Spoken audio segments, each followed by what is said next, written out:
Bug bounty करते वक्त या फिर वेब एप्लीकेशन पेनिट्रेशन टेस्टिंग करते वक्त हमने ये तो सीख लिया कि ब्रोकन एक्सेस कंट्रोल की वर्नेबिलिटी को किस तरीके से हम एक्सप्लॉइट कर सकते हैं। लेकिन आज के इस वीडियो में हम जानने वाले हैं कि अगर किसी वेब एप्लीकेशन में क्रिप्टोग्राफिक फेलियर की वर्नेबिलिटी होगी तो वो हम कैसे एक्सप्लॉइट कर सकते हैं। तो ये क्रिप्टोग्राफिक फेलियर वर्नेबिलिटी क्या होती है, किस तरीके से इसको हम एक्सप्लॉइट कर सकते हैं इन प्रैक्टिकल वेज, हम ये जानने वाले हैं। तो आज के ये वाला वीडियो होने वाला है ओएस टॉप 10 की सेकंड वर्नेबिलिटी, जो कि है क्रिप्टोग्राफिक फेलियर के ऊपर। तो वीडियो को एंड तक ज़रूर देखना अगर आप वेब एप्लीकेशन पेनिट्रेशन टेस्टिंग सीखना चाहते हैं तो, या फिर आप बग बाउंटर बनना चाहते हैं, बग हंटिंग करना चाहते हैं तो वीडियो को एंड तक ज़रूर देखना दोस्तों। मेरा नाम है राहुल कुमार और आप देख रहे हैं साइबर सिक्योरिटी। वीडियो को स्टार्ट करते हैं बिना किसी देरी के।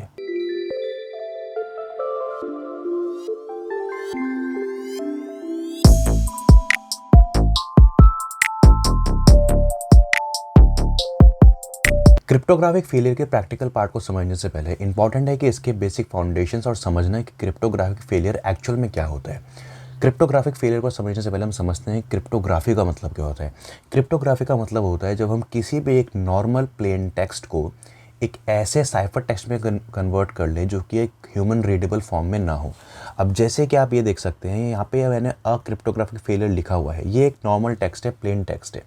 जब हम इसी टेक्स्ट को एक इनक्रिप्टेड टेक्स्ट में कन्वर्ट कर दें जो कि जो अदर पर्सन हो वो समझ ना पाए कि सामने वाले ने जो मैसेज इनकोड किया है वो एक्चुअल में क्या लिखा है, उसको हम इनक्रिप्शन बोलते हैं। जब उसी इनक्रिप्टेड डेटा को हम वापस से प्लेन टेक्स्ट के फॉर्म में चेंज कर देते हैं उसको हम डिक्रिप्शन बोलते हैं। तो इनक्रिप्शन और डिक्रिप्शन का जो मैकेनिज्म है इसको हम क्रिप्टोग्राफी बोलते हैं। अब क्रिप्टोग्राफिक फेलियर क्या होता है अब ये समझते हैं। कभी भी जब किसी वेबसाइट पर आप जाते हो, किसी भी वेबसाइट पर आप सर्च कर रहे हो, आप फेसबुक चला रहे हो या फिर इंस्टाग्राम रन कर रहे हो, जो भी डेटा आप सेंड करते हो from your system to Facebook server और फ्रॉम इंस्टाग्राम सर्वर, कोई भी जो सर्वर के पास आपका डेटा जा रहा है या फिर वहाँ से डेटा आ रहा है, वो डेटा को मेक श्योर वो डेटा जो होना चाहिए वो इनक्रिप्टेड होना चाहिए।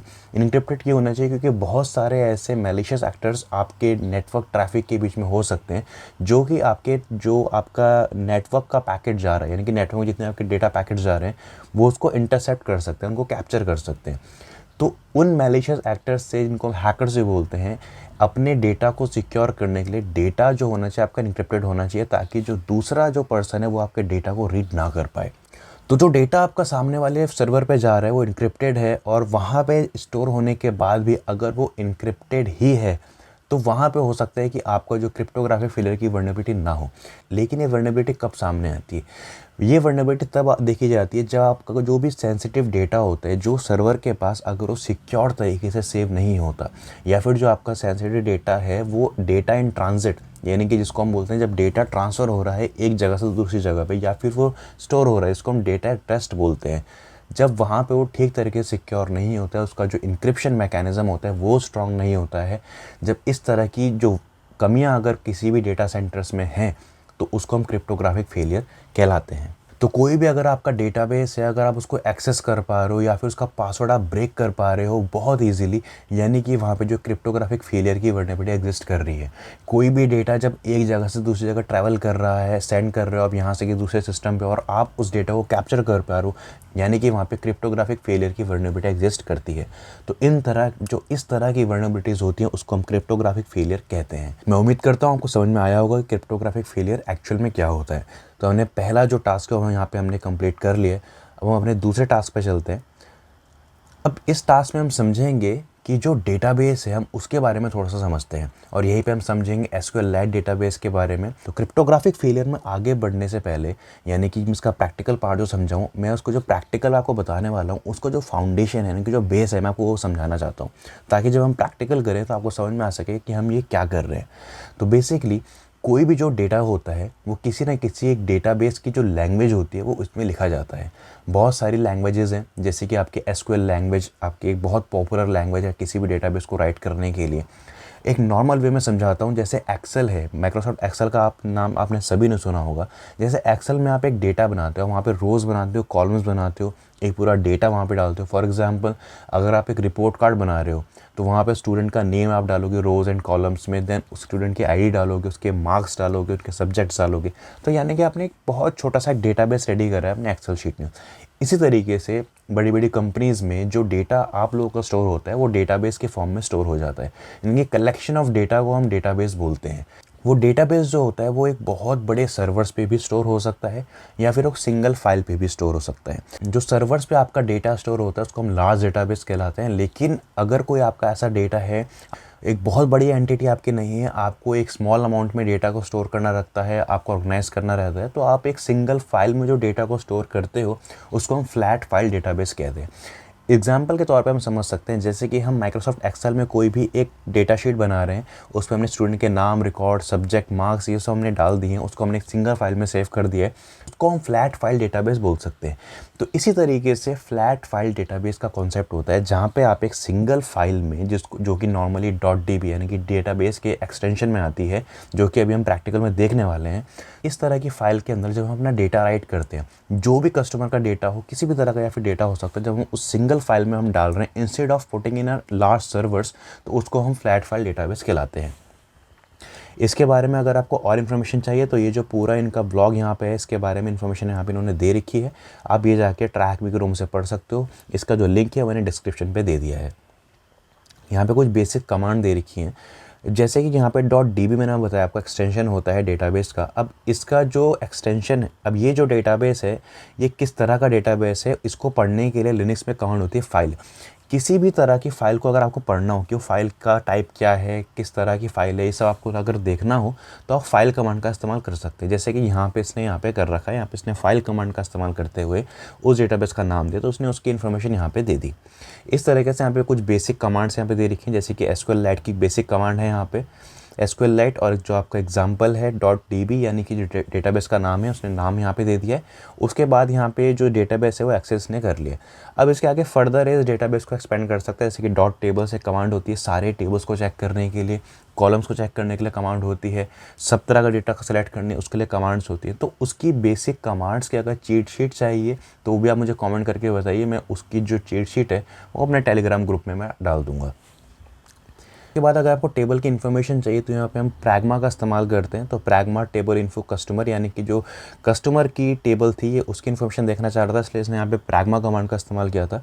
तो ये कुछ बेसिक कमांड्स हैं, इसका आप इस्तेमाल कर सकते हो किसी भी तरह के डेटाबेस को एक्सेस, मॉडिफाई, मैनिपुलेट करने के लिए। तो यहाँ पर हमने समझ लिया SQLite डेटाबेस के बारे में। अब हम नीचे आते हैं और यहाँ पे जो इसका क्रिप्टोग्राफिक फेलियर का जो सेकंड हमारे पास एक कॉन्सेप्ट है वो हम समझ लेते हैं। कभी भी जब किसी डेटाबेस को आपने एक्सेस करा तो हो सकता है कि वहाँ पे आप कुछ हैशेस मिले। अब हैशेस एक ऐसा कॉन्सेप्ट होता है जिसको हम वापस से रिवर्स नहीं कर सकते। अब क्रिप्टोग्राफिक में जो इंक्रिप्शन एंड डिक्रिप्शन तो हम कर सकते हैं, अगर कोई डेटा है उसको हम इनक्रिप्ट या डिक्रिप्ट कर सकते हैं, लेकिन जो हैशेस होते हैं उनका रिवर्स में हम चेंज नहीं कर सकते। तो हैशेस को हमको क्या करना पड़ता है, हमको क्रैक करना पड़ता है। तो उन हैशेस को क्रैक करने के लिए बहुत ही पॉपुलर वेबसाइट है, इसको हम क्रैक स्टेशन के नाम से जानते हैं। तो crackstation.net एक ऐसी वेबसाइट है जहाँ पे जाके अपने हैशेस को आप क्रैक कर सकते हो। इसको भी हम देखेंगे प्रैक्टिकली। तो यहाँ पे हम आ जाते हैं, फिलहाल हम इसको कंप्लीट करते हैं जो कि आपको बताने वाला हूँ प्रैक्टिकल में। तो ये हमारा आज का प्रैक्टिकल है और यहाँ पे हमको कुछ क्वेश्चन मिले हैं। यहाँ पे CTF वाला क्वेश्चन भी है, login as ADM what's the flag, तो हमें फ्लैग भी ढूंढना है, तो बहुत इंटरेस्टिंग होने वाला है। अब सबसे पहले हमको इस URL पे जाना है जो उसने हमको यहाँ पे हमको दे रखा है। मैं लिंक को कॉपी कर लेता हूँ, तो यहाँ पे मैं इस लिंक को पेस्ट कर देता हूँ। तो हमारे पास कुछ इस तरह का यहाँ पे एक स्क्रीन आई है। यहाँ पे मैं इसको एक्सपेंड करता हूँ ताकि आपको और अच्छे से समझ में आए चीज़ें। ओके, तो यहाँ पे एक बेसिक सा होम पेज मिला है मुझे इस पर्टिकुलर URL पे। अब यहाँ पे जो हमारा पहला टास्क है हम उसको पढ़ लेते हैं। What is the name of the mention directory. अब यहाँ पे हमारा पहला टास्क है कि यहाँ पे कोई डायरेक्टरी मेंशन है, उसको नाम बताना है। हिंट चेक कर लेते हैं। Have a look at the source code on the login page. अब ये बोल रहा है कि इसके लॉगिन पेज पे जो सोर्स कोड है हमको उसको एक बार रिव्यू करना है। तो लॉगिन पेज यहाँ पे आपको नज़र आ रहा है, हम इस पर क्लिक करते हैं। अब यहाँ पे हम लॉगिन पेज पे आ गए, हम इसका हमें सोर्स कोड जानना है, तो हम राइट क्लिक करके व्यू पेज सोर्स पे क्लिक करेंगे। और मैंने पेज सोर्स को किस तरह से रिव्यू करना है, मैं अपनी पहली जो मैंने वेब एप्लीकेशन पेन टेस्टिंग की वीडियो बनाई थी मैंने उसके ऊपर डेडिकेटली आपको बताया है, तो वाला वीडियो जाके ज़रूर देखना। इस वीडियो के आई बटन पे आपको उस वीडियो का लिंक मिल जाएगा, वो जाके आप चेकआउट कर सकते हैं। तो यहाँ पे अगर आप देखो तो यहाँ पे एक नोट मिला है कि must remember to do something better with the database than store it in assets. Okay, तो यहाँ पे देख सकते हो हमको एक रूट डायरेक्टरी के अंदर एसेट की एक डायरेक्टरी मिली है, जो किसी ने यहाँ पे एक नोट छोड़ दिया है, लेकिन ये नोट हमारे लिए अब काम का हो सकता है। हमको पता चल गया कि यहाँ पे एक एसेट्स नाम की डायरेक्टरी है, तो उसको हम यहाँ पे कॉपी कर लेते हैं। कॉपी करने के बाद हमने यहाँ पे सिंपल इसको पेस्ट करना है। तो पहला क्वेश्चन का जो हमारा आंसर है वो हमको मिल चुका है, बहुत ही ईजी था पहला क्वेश्चन। सेकंड क्वेश्चन हमारे पास है, navigate to the directory you found in question 1, what file stands out as being likely to contain sensitive data. अब यहाँ पे हमको बोल रहा है कि हमको इसी डायरेक्टरी को फॉलो करना है और इसके अंदर देखना है कौन सी सीक्रेट फाइल यहाँ पे हो सकती है। तो वापस से मैं क्या करता हूँ, मैं इसको यहाँ पे कॉपी करता हूँ। कॉपी करने के बाद मैं अब यहाँ पे जाता हूँ और यहाँ पे login.php की जगह मुझे इस डायरेक्टरी पे जाना है, तो मुझे इस डायरेक्टरी का नाम यहाँ पे पेस्ट करना है। तो मैंने एसेट्स डायरेक्टरी मुझे मिली थी, मैंने उसी डायरेक्टरी का नाम पेस्ट करा, एंटर प्रेस करा, तो मुझे यहाँ पे एसेट डायरेक्टरी के जो अंदर के डायरेक्टरीज है मुझे वो मिल गया। यानी कि यहाँ पे एक CSS नाम की डायरेक्टरी है, फॉन्ट्स, इमेजेस, JS और webapp.db। अब मैंने आपको थोड़ी देर पहले बताया था .db जो है वो डेटाबेस का एक्सटेंशन होता है। किसी भी अगर आपने फ्लैट फाइल डेटाबेस बनाई है तो उसका जो एक्सटेंशन होगा वो DB होगा। यानी कि यहाँ पे मुझे इस पर्टिकुलर सिस्टम का जो डेटाबेस है मुझे वो यहाँ पे मिल रहा है। मैं इस पर राइट क्लिक जैसे ही करूँगा तो यहाँ पे देख सकते हो जो मेरा डेटाबेस है वो डाउनलोड हो चुका है मेरे ही सिस्टम पर। तो मैंने लोकली यहाँ पर डाउनलोड कर लिया है। अब मुझे क्या करना है, मैं आगे चेक करता हूँ। तो यहाँ पर नाम पूछा है, तो यहाँ पर मुझे नाम पता है, वो है webapp.db। तो मैंने अभी डाउनलोड किया था। Second, I use the supporting material to access the sensitive data. What is the password hash of the admin user? अब यहाँ पे हमें इस डेटाबेस के अंदर से एडमिन यूज़र का पासवर्ड हैश निकालना है। तो वो कैसे निकालेंगे, मैंने जो आपको थोड़ी देर पहले बताया क्रिप्टोग्राफिक फेलियर के सपोर्टिंग मटेरियल 1 और 2 में आप इसका अब इस्तेमाल करेंगे। यानी कि अब बारी आ गई है SQLite 3 का इस्तेमाल करने के लिए, इस डेटाबेस को एक्सेस करने के लिए। तो अब मैं क्या करूँगा, मैं एक टर्मिनल ओपन करता हूँ।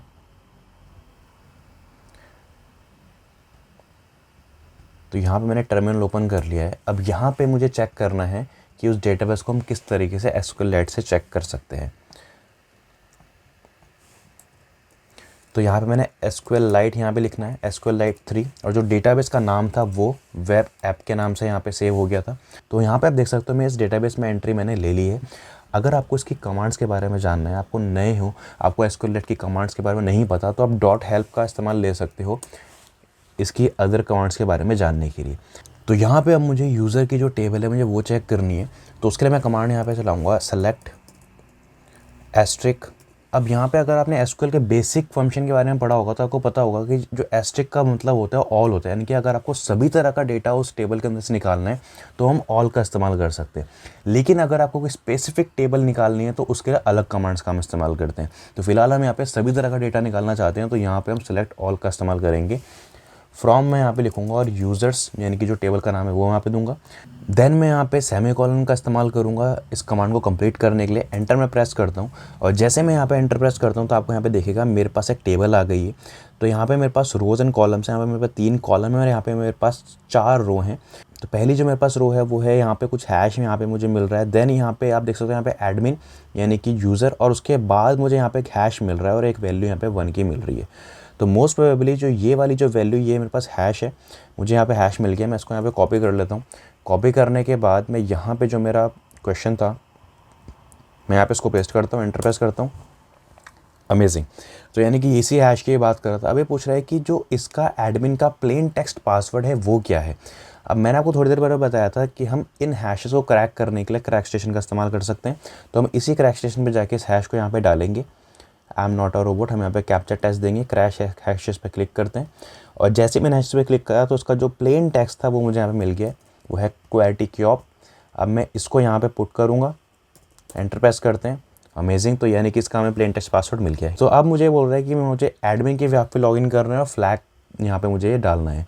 अब एडमिन के यहाँ पे कैसे लॉगिन करेंगे, तो आपको याद होगा जब हमने यहाँ पे इस वेबसाइट पे गए थे तो यहाँ पे हमको एक लॉगिन पोर्टल मिला था। अगर मैं आपको दिखाऊं तो मैं इस वेबसाइट पे जाता हूं तो यहाँ पे एक जो लॉगिन पोर्टल था मुझे यहाँ पे लॉगिन करना है, क्योंकि मुझे डेटाबेस के अंदर जो यूज़र था मुझे उसका पासवर्ड मिल गया है। अब मैंने यहाँ पे उस पासवर्ड को डाला जो मैंने अभी वहाँ पे क्रैक किया था। लॉगिन जैसे मैं करता हूँ और यहाँ पे देख सकते हो मेरे पास जो एडमिन के मैंने लॉगिन कर लिया और जो उसका फ्लैग था मुझे यहाँ पे मिल गया है। एंटर में प्रेस करता हूँ। तो ये बेसिकली एक तरीका था और ये एग्जाम्पल था कि किसको हम क्रिप्टोग्राफिक फेलियर बोलते हैं। तो देखा आपने किस तरीके से हमने एक डेटाबेस को एक्सेस करके उसके अंदर से हैशेस निकाल के उसको डिकोड करके किस तरीके से हम किसी भी एक यूज़र का हमने यहाँ पे पासवर्ड हम निकाल सकते हैं इस तरीके से, अगर कहीं पे जो डेटाबेस है वो सिक्योर तरीके से नहीं रखा गया है। तो आई होप आपको इस एग्जांपल से, इस प्रैक्टिकल समझ में आया होगा कि क्रिप्टोग्राफिक फेलियर एक्चुअल में किसको कहते हैं एंड कितना बड़ा डिसएडवांटेज किसी कंपनी के लिए हो सकता है अगर वो किसी भी डेटा को, सेंसिटिव डेटा को सिक्योर तरीके से स्टोर नहीं कर रहा है। आई होप आपको समझ में आया होगा। तो अगर आपको पसंद आया तो प्लीज़ कमेंट में जाइए और OS टॉप 10 ज़रूर लिखिए। मैं इस तरीके से नई नई वीडियो, अमेजिंग वीडियोस आपके लिए लाता रहूँगा। तो वीडियो को अंत तक देखने के बहुत बहुत धन्यवाद। मिलते हैं नेक्स्ट वीडियो में। Till then good bye.